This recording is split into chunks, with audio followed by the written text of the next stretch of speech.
에게 나타나신 것이라. 아멘. 할렐루야. 아멘. 예수님 우리를 찾아오시는 분입니다.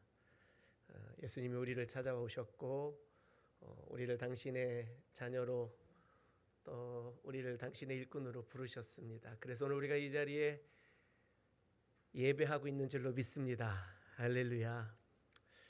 여러분은 힘들고 어려울 때에 무엇 하십니까? 아니, 어디를 가십니까? 저는 제 신앙생활의 그 역사를 쭉 뒤돌아보았을 때 힘들고 정말 어렵고 정말 어떻게 해야 될지 모르겠고 앞길이 막막하고 그럴 때마다 제가 제 아내와 가는 곳이 있습니다. 혹시 여러분 어딘지 아십니까? 갈멜산 기도원. 제가 갈멜산 기도원에 갑니다라고 말하면 우리 목사님 되게 복잡하구나. 머리가 아주 그냥 욱신욱신 쑤시고 있는 모양이구나. 아마 그렇게 생각하면 한 90%는 맞을 거예요. 한 10%는 추억 때문에 가기도 합니다. 내가 이곳에서 힘들 때 기도했었지 하면서 또 한번 기도하러 가야겠다라는 게 한 10%고 나머지 한 90%는 내가 어떻게 하면 좋지? 내가 어떻게 내 인생에 내 발걸음 한 걸음을 내디디면 좋지? 라고 할 때에 저는 갈멜산 기도원에 갑니다. 여러분은 어디에 가십니까? 막막하고 힘들고 어찌할 바를 모를 때에 여러분은 어디에 갑니까? 무엇을 하십니까? 오늘 본문에 등장하는 제자들의 마음이 이와 같았을 것입니다. 3년 반 동안이나 쫓아다녔던 예수님은 이분이 메시아인 줄 알았는데 십자가에서 저렇게 힘없이 처형당하시는 모습을 보며 제자들이 선택할 수 있었던 것은 그 두려움에 사로잡혀 도망가는 것, 숨어버리는 것, 내가 그의 제자라고 당당하게 자신 있게 용기 있게 말할 수 없어서 오히려 수제자였던 베드로는 나는 그를 알지 못하노라. 나는 그를 알지 못하노라. 오히려 예수님을 욕하고 저주까지 하면서 나는 그를 알지 못하노라 라고 3번이나 부인하기까지 했던 그 모습 가운데에 예수님의 빈 무덤을 발견했고 또 막달라 마리아가 예수님이 다시 살아나셨다라는 소식을 두려워서 무서워서 숨어있던 그 제자들에게 마리아가 와서 전해주는데 쉽게 믿어지질 않았습니다. 제자들이 두려움 가운데 모여있고 문도 꽉 잠궈놓고 어떻게 하면 좋을지라고 아마 회의를 했던지 아마 그렇게 떨고 있을 그때에 우리가 지난주에 말씀을 보았던 것처럼 부활하신 예수님께서 그 문 잠겨있는 그 문을 통과하셔서 제자들 가운데 나타나셔서 말씀하셨습니다. 너희에게 평강이 있을지어다 말씀하셨습니다. 그 제자들에게 평강을 주시고 또 그들에게 사명도 주시고 그들에게 성령을 받으라 말씀하시면서 그들에게 앞으로 감당해야 될 선교적 사명들에 대해서 예수님께서 말씀해 주셨어요. 제자들이 부활하신 예수님을 만났어요. 그리고 예수님과 헤어지게 되었는데 그 제자들 부활하신 예수님을 만나고 나서 헤어진 그 제자들의 마음 상태가 어땠을까요? 와, 우리 예수님 다시 사셨다. 힘을 내자. 저 세상 바깥으로 나가서 한 손에는 복음 들고 한 손에는 사랑을 들고 우리도 예수님처럼 목숨 바쳐서 나가서 하나님 나라를 증거하자라고 그렇게 결단할 수 있었을까요? 아니면 머리가 더 복잡해져 버렸을까요? 부활하신 예수님을 만난 제자들이 선택했던 것은 고향으로 돌아가는 일이었습니다. 그 예루살렘에 더 있지 못하고 고향으로 내려갔어요. 대부분 갈릴리 호수 근처에 살고 있던 제자들이었기 때문에 그곳으로 후루룩 몰려갔어요. 아마도 제가 힘들고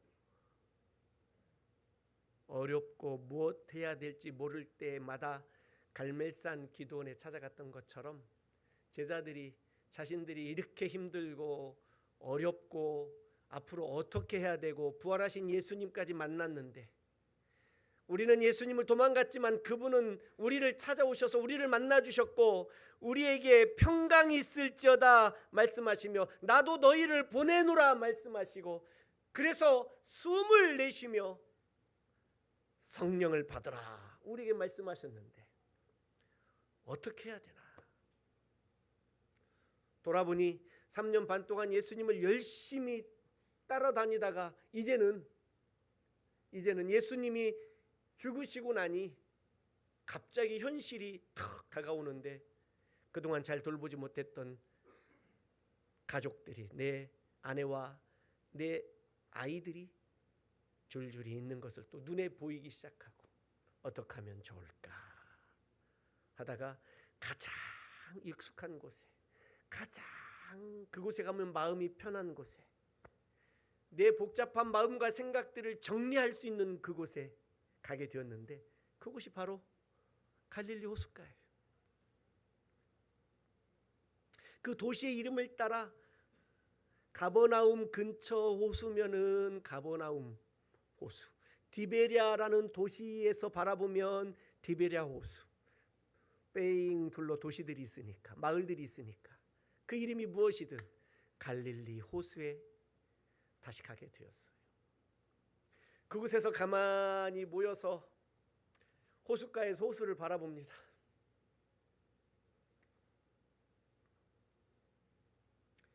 마음이 평안해졌을까요? 아니요. 어떻게 될지 모르겠어요.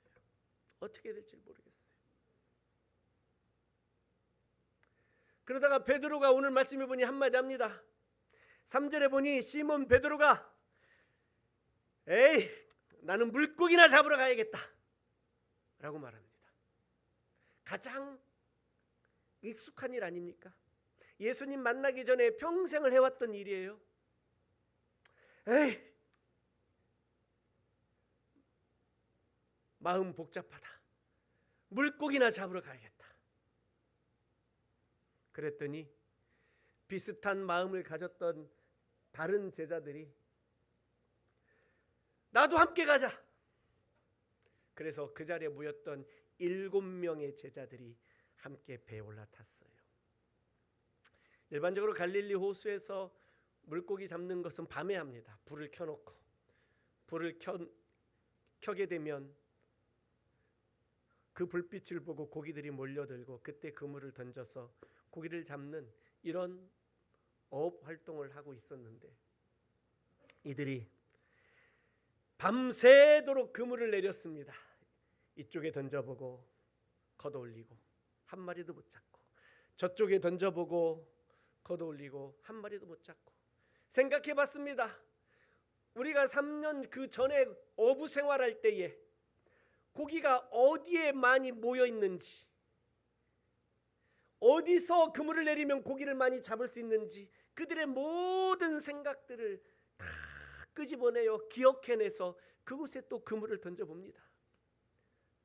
그러나 밤이 새도록 한 마리도 잡지 못하고 그 배에는 단 한 마리 물고기도 담을 수 없는 빈 배가 되어 다시 돌아오고 있는 모습입니다.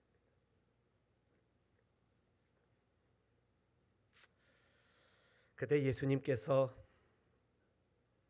그 바닷가에 가셨습니다. 바닷가에 서서 그 제자들을 바라보고 계시는 예수님, 그때 예수님의 마음은 또 어땠을까요? 오늘 보니까 8절에 보니 다른 제자들은 육지에서 거리가 불과 한 50칸쯤 되었다. 그러니까 50칸하고 그 밑에 써 있는 주석을 봤더니 200규빗이라고 써 있어요. 200규빗. 한 규빗은 일반적으로 성인 남자의 팔꿈치부터 여기 가운데 손가락 끝에까지가 여기가 한 규빗이라고 말합니다. 사람에 따라 길이가 좀씩 다르겠지만 대충 약 50cm 정도 되는 거예요. 200규빗이라고 한다면 100m. 저 100m. 약 한 100m쯤 나가서 물고기를 잡고 있었던 거예요. 여러분 100m 떨어져 있는 사람한테 무슨 말 하면은 알아들을 수 있나요? 너희 좀 고기 좀 잡았느냐? 라고 예수님이 100m쯤 떨어져 있는 제자들에게 물었어요. 제자들이 그 소리를 알아듣고 대답합니다. 없나이다 라고 말합니다. 예수님께서 배 오른편에 그물을 배 오른편에 던지라 그리하면 잡으리라. 참 신기해요. 100m나 떨어져 있는데 이렇게 대화가 아주 선명하게 들려지고 하고 있다는 사실들이 놀라운 은혜입니다.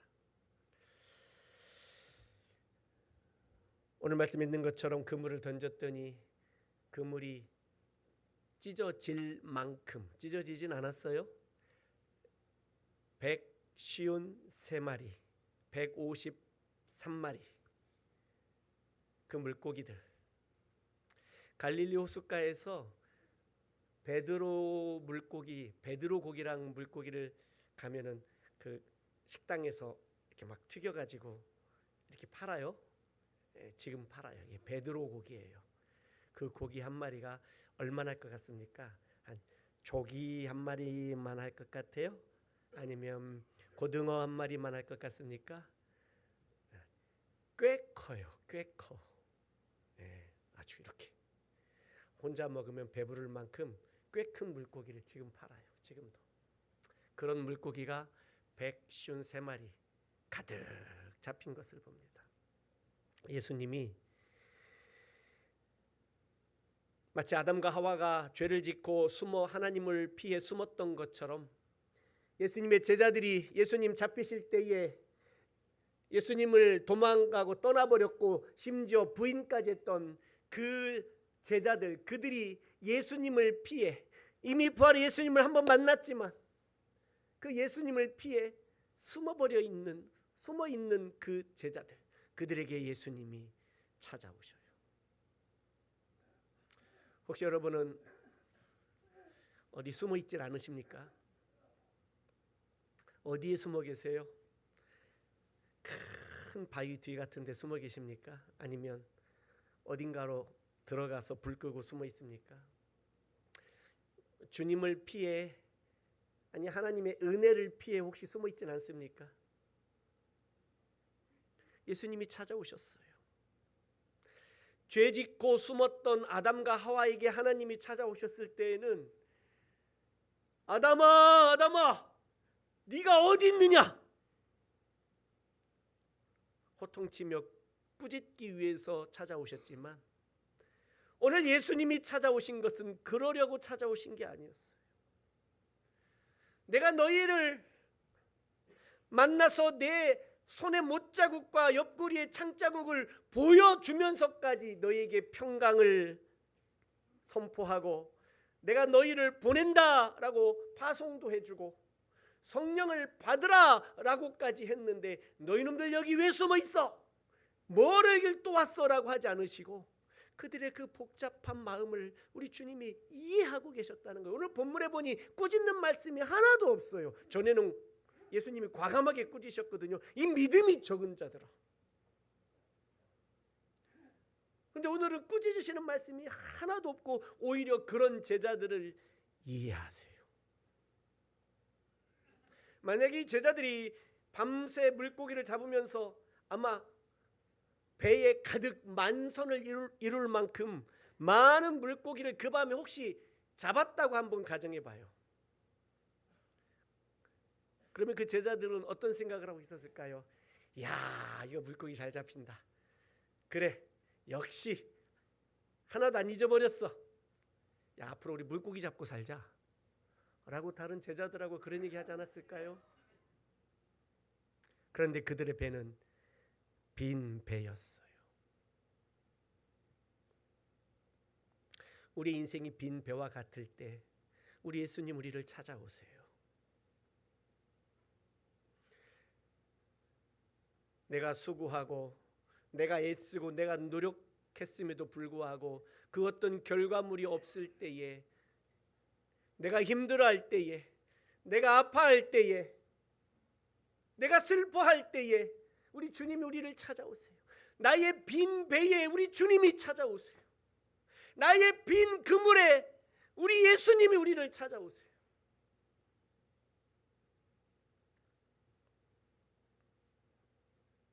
제자들은 밤새도록 그물을 내려 고기를 잡으려 했지만 한 마리도 잡지 못했을 때, 우리가 알고 있는 이 전문적 지식과 과거의 전문 어부였으니 그 모든 것을 동원했음에도 불구하고 한 마리도 잡지 못했을 때 그들은 이런 생각을 했을 거예요.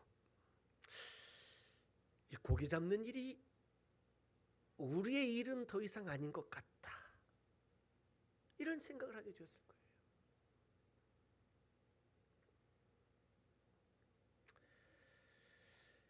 (30여 년) 전에 제가 신학교를 다닐 때에 아주 고약한 서아무개 교수님이 계셨어요. 그 교수님이 학생들이, 신입생들이 딱 1학년에 들어왔을 때 어떤 전도사님은, 어떤 신학생은 나이가 많아서 오신 분들이 계세요. 나이가 많은데 들어온 거예요. 신학하겠다고. 그럼 짓궂게 질문합니다. 신학생은 다 전도사님이라고 부르니까 전도사님은 과거에 뭐 하다가 여기에 공부하러 오셨습니까? 수업 시간에 질문해요. 그러면 나이 드신 분들 한 분 한 분 물어보면 다 그분들의 과거의 이력들이 굉장히 화려하지만 결국은 쫄딱 망한 뭐 이런 분들이 거의 대부분이에요. 거의 대부분. 그냥 취미 삼아 신학하러 오신 분이 아니거든요. 다 뭔가 큰 고통 속에, 큰 실패 속에, 큰 아픔 속에 빠져 있다가 기도하며 주님이 나를 부르시는구나 라고 확신을 얻고 응답을 받고 신학을 하러 오신 분들이 바로 그 연세 드신 분들이었어요. 그런데 그 고약한 교수님은 그분들에게 호통을 칩니다. 당신이 실패해서 오는 곳이 이곳은 아니다 라고 아주 호되게, 정말 인생의 큰 쓰라림과 상처를 어떻게든지 이겨보려고 기도하면서 결정하고 응답받아 신학교에 온 나이든 신학생들에게 아주 호되게 뭐라고 그러세요. 굉장히 섭섭하더라고요. 저는 들으면서. 오늘 빈 배와 빈 그물을 가지고 밤새도록 수고하고 그곳에 서 있는 그 제자들에게 우리 하나님께서 깨닫게 하고 싶었던 것은 무엇일까요? 어찌 보면 그들의 그 빈 배가 우리 예수님께서 너희들은 이 일을 하면서 물고기를 잡으면서 살 인생은 아니다 라고, 너희는 사람을 낚는 어부로 살아야 된다 라고 부르시는 예수님의 세밀한 음성이 아닐까요? 그 빈 배가, 그들의 그 빈 그물이 우리가 겪고 있는 아픔과 상처와 슬픔과 눈물들이, 우리들의 실패가, 우리들의 인생의 빈 배가 주님이 나를 부르시는 주님의 음성이 아닐까 싶습니다. 예수님께서 다가와 말을 걸어주십니다. 힘들고 어렵고 숨어버리고 싶었던 제자들에게 예수님께서 찾아오셨듯이 오늘 우리에게도 우리 예수님은 찾아오시는 줄로 믿습니다. 할렐루야. 제자들은 주님을 떠나 그들이 제일 잘하는 일을 했었지만 예수님이 없는 수고는 다 헛것인 것을 깨닫게 해주십니다. 예수님이 함께 하지 않는 일은 내가 아무리 잘하는 일이라 할지라도, 잘 알고 있는 일이라 할지라도 그 모든 것이 헛것임을 오늘 말씀을 통해서 우리가 다시 한번 깨닫게 됩니다. 부활의 예수님, 그분이 그 제자들을 만나 주셨고 그들에게 앞으로 어떻게 살아야 할지를 예수님께서 이미 만나 주셔서 설명해 주시고 성령을 받으라까지 말씀을 하셨음에도 제자들은 다시 이 갈릴리 호숫가로 몰려들 수밖에 없었던 그들, 아마 그들은 그것밖에 할 수 있는 일이 없었을지도 모르겠습니다. 아니면 가족들의 생계를 위해서, 생존을 위해서 이 일을 잠시라도 해야만 할 수밖에 없는 상황이었을지도 모르겠습니다. 그들이 그곳으로 다시 돌아가 그물을 내려 고기를 잡으려 했던 그것이 문제가 아니라 오히려 문제는 부활의 예수님을 이미 만났음에도 불구하고 내 인생의 방향과 내 인생의 목적과 내가 앞으로 어떻게 살아야 될지를 확실히 정하지 못한 것이 문제다라는 거예요. 내가 부활의 예수님을 만났다면, 내가 예수 그리스도를 나의 구주로 영접하고 오늘 우리가 이 자리에서 함께 예배드리고 있다면 내 인생의 방향을 분명하게 정하고 살아가야 돼요. 내 인생의 목적을 분명하게 정하고 내 인생을 살아가야 돼요. 생계를 위해서, 생존을 위해서 일하는 것들 물론 하셔야죠. 그러나 내가 이 생계와 이 생존을 위해서 일하면서 내가 내 인생의 궁극적 목적이 무엇이냐? 하나님의 영광을 위해서 살아가는 것, 그리스도의 증인으로서 살아가는 것, 주의 몸된 교회와 하나님의 나라를 건설하며 세워가며 살아가는 것, 이 모든 것들이 내게 주신, 나를 만나 주신, 나를 위하여 죽어주신 그 예수 그리스도를 위해서 우리가 살아가는 것 아닌가? 우린 이런 마음의 결단들이 좀 필요하리라고 믿습니다. 예수님 없이 내가 아무리 전문적 지식이 있을지라도 그물을 내렸던 그 제자들, 그들은 중심이 비어 있으니 그들의 삶도 텅텅 빌 수밖에 없는 것, 그들의 배가 비었고 그들의 그물이 비었고 그들의 마음도 비어 있었고 그들의 인생도 허무하게 비어 있었던 그것들. 여러분, 우리 인생은 어떻습니까? 무엇이 우리 인생을 허무하게 만들고 무엇이 우리 인생을 비어 있는 것으로 만들어 버립니까? 부활의 예수님께서 우리를 찾아오십니다. 찾아오셨습니다. 그날을 기념하는 날이 성탄절이고 그 부활의 예수님께서 우리를 위하여 십자가에 죽어 주셨음으로 말미암아 우리가 새 생명을 얻게 되었고 우리가 오늘 이렇게 예배 드릴 수 있게 되었으며 아프고 슬프지만 우리 하연이 천국 환송 예배를 기쁜 마음으로 준비하고 드릴 수 있게 되는 것, 이것이 하나님이 우리에게 주신 은혜인 줄로 믿습니다. 주님은 우리의 필요를 채워주시는 분입니다. 그 제자들, 생계 때문에 걱정하던 그 제자들에게 153마리의 물고기를 잡게 해주심으로 말미암아 그 가족들의 생계를, 일용할 양식을 채워주십니다. 그 물고기 153마리가 단순한 일용할 양식이기만 했겠습니까? 그들이 그 물고기를 잡으면서 주님이 사랑하셨던 그 제자란 요한을 본인을 말하는 거죠. 요한이 알아봤어요. 주님이시다 라고 베드로에게 저기 100m 밖에 저 물가에 서 계신 저분이 주님이시다 알아본 거예요.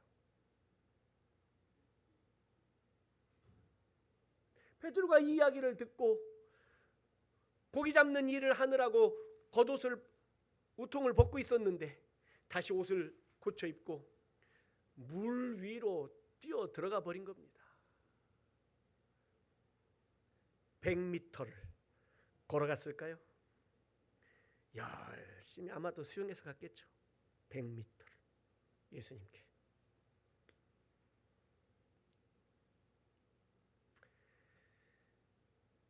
그곳에서 이제는 영적인 필요를 우리 주님이 채워주시고 있다라는 거예요. 갔더니 이미 예수님은 숯불을 피워놓으시고 어디서 구했는지 이미 물고기를 숯불 위에 올려놓고 계시고 그곳에 떡도 있었다라는 거예요. 제자들을 손짓하여 오라 하고 그 가득 찬 물고기를 그래서 끌고 올 수밖에 없었고 물고기 숫자를 세보니 153마리고 또 그들이 잡아온 물고기들을 그 숯불 위에 같이 올려서 제자들에게 물고기를 구워서 주시고 떡도 주시며 마치 예수님 잡히시던 날 밤에 성찬 예식을 하셨던 것처럼 그렇게 하시니 그들 모두가 다 이제는 이분이 주님이신 줄 알고 누구시냐고 묻는 사람이 한 사람도 없을 만큼 그들 가운데에는 주님이 우리에게 또 찾아와 주셨다. 저 3년 전에 나를 처음 찾아오셔서 나를 제자로 부르셨던 그 순간과 똑같은 장면을 예수님이 만드시고 또 이 갈릴리 호숫가에서 나를 찾아오셨고 그때도 지금도 빈 그물이요 빈 배였었는데 오늘 또 내게 찾아오셔서 내 삶에 내 인생에 주의 은혜를 주의 사랑을 또 풍성하게 채워주시는 그 사랑을 또 경험하게 해주시는 그 은혜. 우리 예수님께서는 영혼의 양식도 채워주시는 것이죠. 그리고 깨닫게 하십니다. 말씀은 다 지금은 하지 않고 계시지만 그 식사를 마치고 나 15절부터 베드로에게 질문하셨던 것처럼 요한의 아들 시몬아 네가 나를 사랑하느냐라고 말씀하실 때에 내 양을 먹이라 내 양을 치라 말씀하셨던 그것처럼 이제는 제자들이 앞으로 어떻게 무엇을 위하여 살아갈 것인지를 선명하게 말씀해 주시고 너희들이 순종하고 하나님의 뜻을 따라 살아간다면 저렇게 너희들 스스로 힘으로 살아가려고 했을 때 빈 배요 빈 그물이었으나 말씀에 순종하고 살아간다면 그물이 가득 차고 배가 가득 차는 만선의 놀라운 축복이 너희가 앞으로 해야 할 일들에 하나님이 주실 만선의 축복 너희들을 통한 그 열매들을 미리 보여주시고 그 물고기들을 통해 미리 보여주시고 우리가 어떻게 살아야 되는지를 깨닫게 해주시며 우리의 영혼에 만족을 다시 주셨다라는 거예요. 사랑하는 성도 여러분,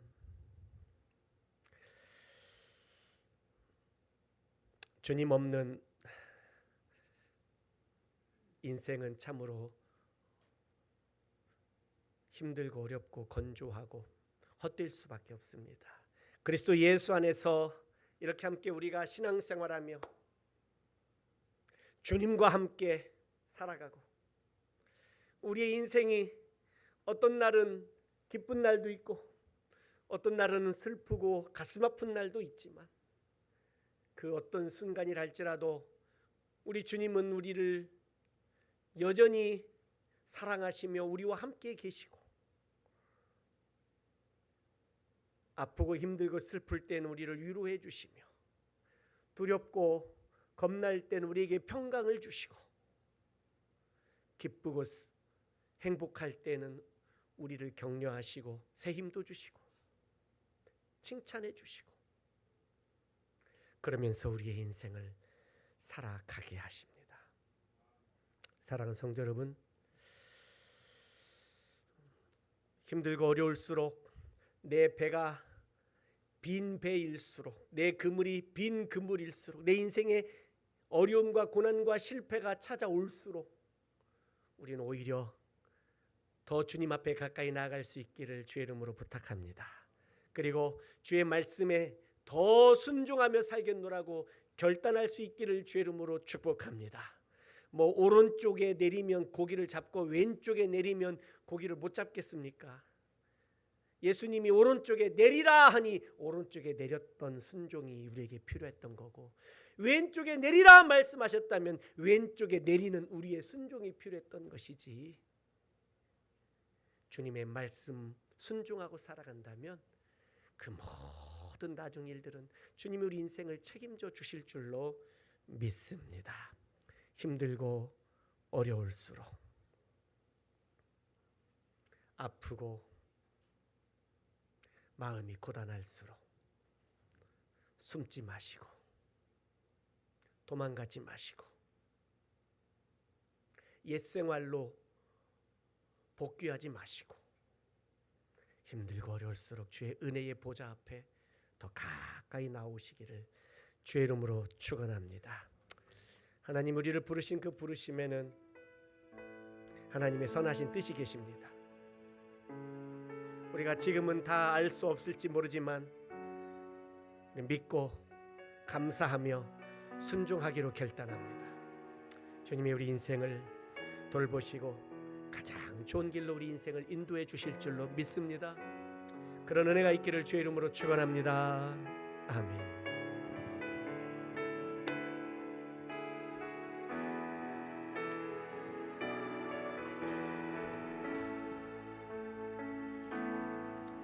하나님의 부르심에는 후회하심이 없네. 내가 이 자리에 선 것도 주의 부르심이라. 하나님의 부르심에는 결코 실수가 없네. 나를 부르신 하나님의 진실하심을 믿네.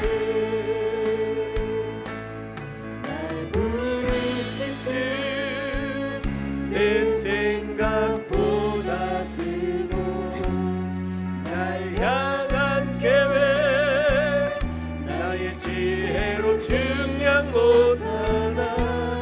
가장 좋은 길로, 가장 완전한 길로 오늘도 난 이끄시는데. 나를 부르신 뜻을 나는 알 수 없지만 오직 감사와 순종으로 주의 길을 가리라. 때론 내가 연약해져도 주님 날 도우시니 주의 놀라운 그 계획을 나는 믿으며 살리. 날 부르신 뜻 내 생각보다 크고, 날 향한 계획 나의 지혜로 증량 못하나. 가장 좋은 길로, 가장 완전한 길로 오늘도 날 이끄시니. 날 부르신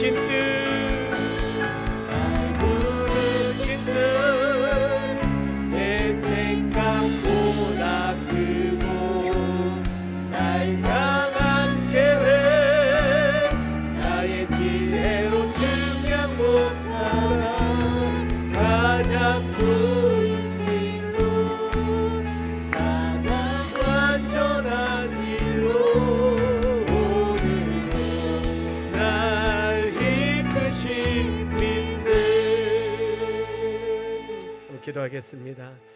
오늘 주신 말씀처럼 주님이 우리를 찾아오십니다. 나의 빈 배에 찾아오십니다. 나의 아픔과 내 눈물 가운데에 찾아오십니다.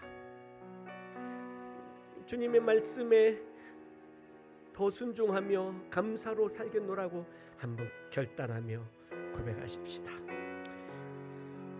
우리를 향하신 주님의 뜻을 우리가 다 알 수는 없지만 믿고 확신하는 것은 가장 좋은 길로, 가장 완전한 길로 우리 인생을 인도하실 것을 믿습니다.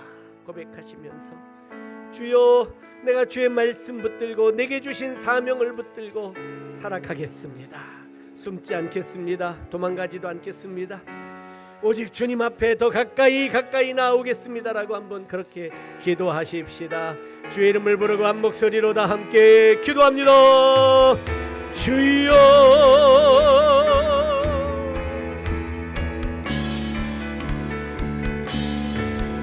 주님,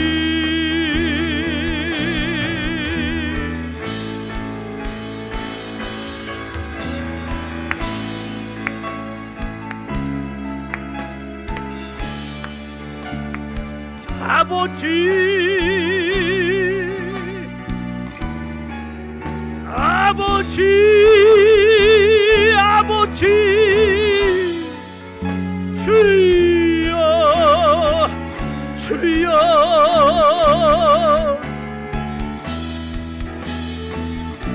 내 헤로니에게 저에게 내가 여러 개들에가 전내서 쓰게 되는 이기로 허리가 너희가 썼으니 허리가 너희가 저희가 저 대가를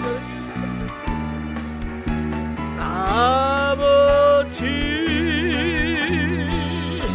주여, 주여, 우리에게 찾아오시고 우리를 돌보시고 우리의 필요를 채우시고 나의 빈 배에, 나의 빈 그물에, 나의 빈 인생에, 나의 아픈 마음에 찾아오시고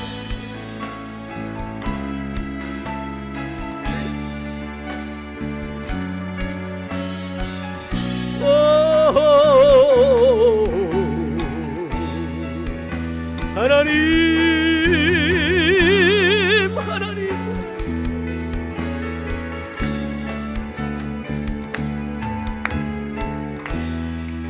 내게 하늘을 내가 참 내가 참아야 너희로 너희가 하늘을 내가 참 내가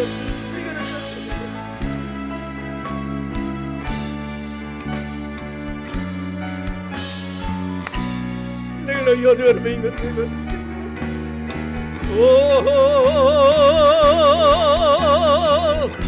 주여, 주여,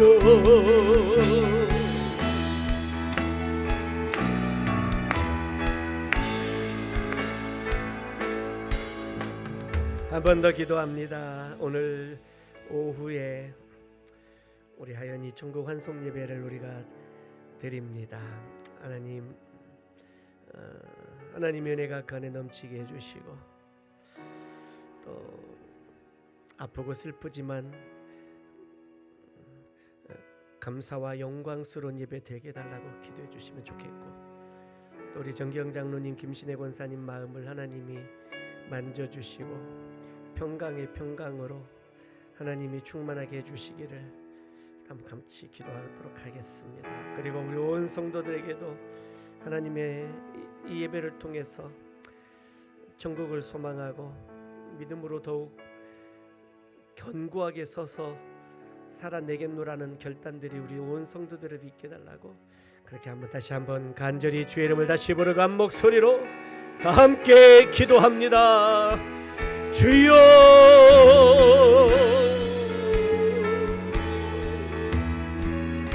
주여,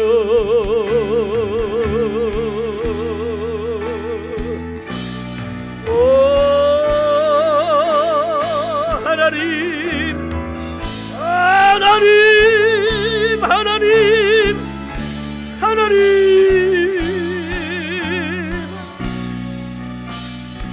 오 주님, 너를 갖췄네 세상에 바르거를 해야를 너를 갖췄네 세상에 너게 하리게도 비가 안 나갔어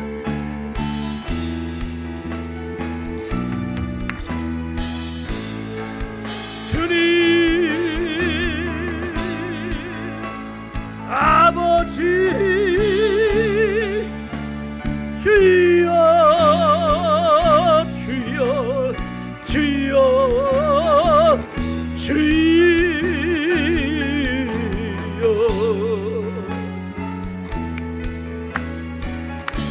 위로하여 주옵소서 만져주옵소서 하나님이 가참에 결혼해 있는 여러 개 어려운 비가 되셨소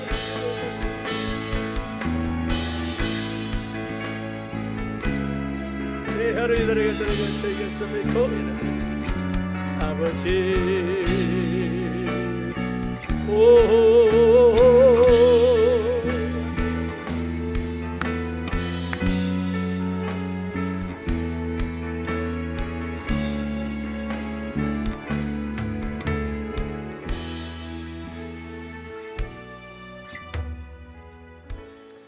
하나님 감사합니다.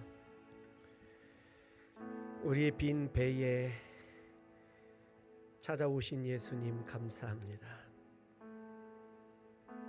어찌해야 될지 알지 못하고 어디로 가야 할지 알지 못하고 복잡하고 혼란스럽고 두렵고 떨리고 근심과 걱정 가운데 있는 우리를 찾아와 주셔서 감사를 드립니다. 연약하고 부활의 주님을 만났음에도 불구하고 힘있게 빠르게 결단하지 못하고 망설이던 우리를 꾸짖지 아니하시고 오히려 물고기를 구워주시고 떡을 주시며 우리에게 밥을 먹여주시고 우리의 영혼의 양식을 채워주시고 우리를 격려해 주시고 우리가 다시 힘을 낼 수 있도록 우리를 붙들어 주시는 주님 감사합니다. 우리의 삶, 우리의 인생 우리가 다 이해할 수 없는 일들이 너무나도 많이 있지만 그 모든 것 가운데에 하나님의 선하신 계획이 하나님의 크신 뜻이 있는 것을 믿습니다. 가장 좋은 길로 선하고 완전한 길로 이끌어 주시옵소서. 주님 감사합니다.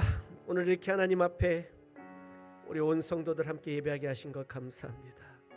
하나님, 하나님만이 우리의 주님으로 우리의 왕으로 우리의 아버지로 늘 함께 계셔 주시옵시고 우리의 예배를 기쁘게 받아 주옵소서. 예수님 이름으로 감사하며 기도하옵나이다. 아멘. 하나님 앞에 예물 드립니다.